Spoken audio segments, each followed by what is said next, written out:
Hey guys, this is my review of Beyond All Reason as of September 2025.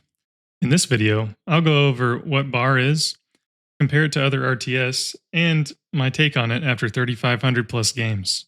So, should you play bar? If that's what you're wondering, then you're in the right place.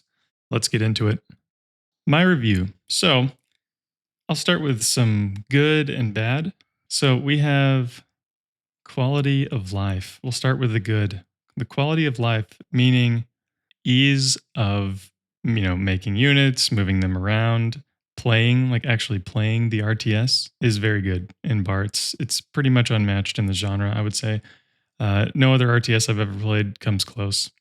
So yeah, probably number one is quality of life. Next one would be 8v8. 8v8 is pretty genre defining for bar as well. Uh, Never played an RTS that had 8v8 in it. Also never played an RTS that you can play 8v8 in and have 1,800 units yourself. It's pretty mind blowing having thousands of units on screen. Also, the graphics. I'm gonna have gameplay running behind this, and you'll see some of the graphics. I think the graphics are great. They're improving all the time. One of the recent improvements was an improvement to the way lighting works.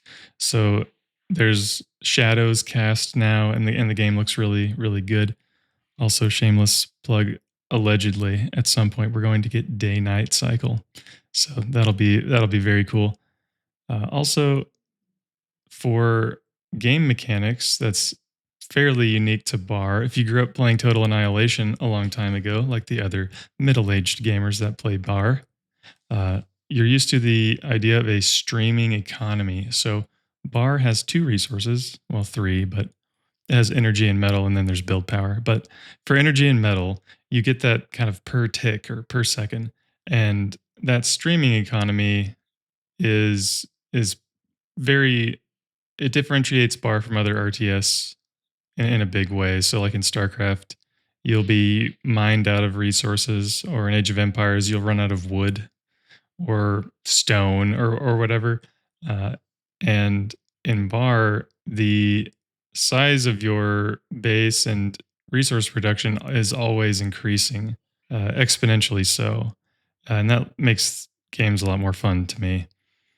Bar is kind of a grand scale or an epic scale. So it's not like Total War where you have groups of units that you move around. In clumps, it's like everything is an individual unit, but it is very, there are very small units like a tick, and there are very large units like a behemoth or a flagship. And that scale comes across really well. Bar has a ton of units. May take a little while to get used to that. I don't think any other RTS I've played has a similar amount of units. Lots of varying mechanics with those units. Bar has a super high skill ceiling as well. One thing from having played Bar for a while is people talk about how Bar doesn't require that much APM. That's true on one sense. In one sense, it's also, you can do more things than your opponent. That's not a bad thing. It's got a very high skill ceiling. There's a lot of optimization that goes into basically everything in Bar due to the way that economy scales. If you do things, the earlier you do things in an exponentially scaling economy, and the more correct you do them, the bigger impact they have later on. Very high skill ceiling. The replay system is great as well. So you can, watch your games back. You can fast forward through it. You can't rewind. Also, there's great configuration for your personal settings. So you can change keybinds to what you want, and which is pretty normal, but there are a lot of keybinds.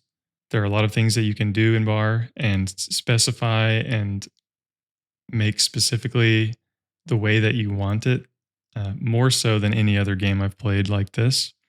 Spectating, another huge and very cool thing about bar is that you can spectate games. So imagine, it's like you can see a game that's going on, and you can just join and watch. And a lot of other community members, they just enjoy watching games. Very cool.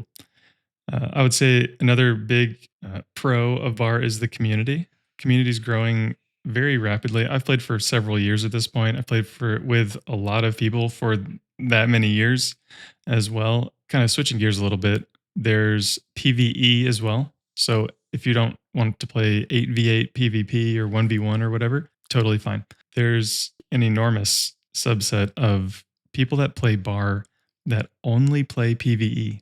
So there's raptors, there's scavs, so it's like its own game mode.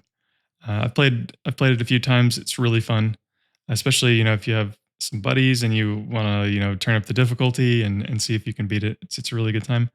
And the last pro would be that it's open source. So that allows for more visibility into what's going on. You can see the commits, you can see what is being changed, and that's very cool. Now for some of the things that I hope to see improved later. Bar is an alpha right now, and I would say that I've played a lot of games that are in alpha for a lot of hours. So like PUBG 1.0, like pre 1.0 PUBG, I played a lot of that. I played a lot of Tarkov. If that would deter you, that's something.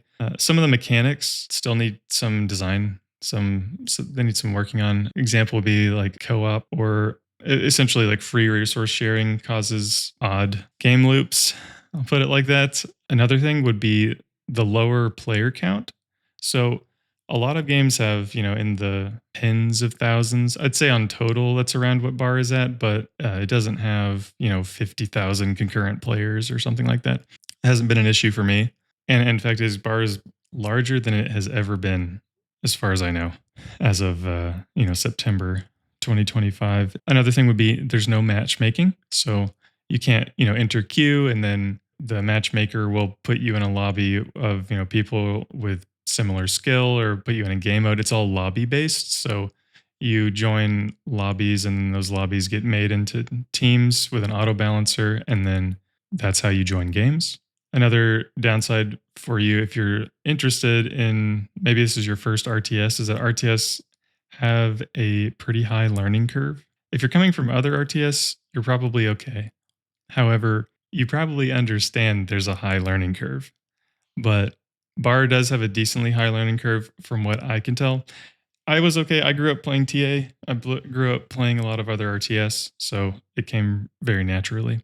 And then the final bad would be open source as well. I know I said open source for the good, but it's really more of a trade-off. So, things take as long as they take.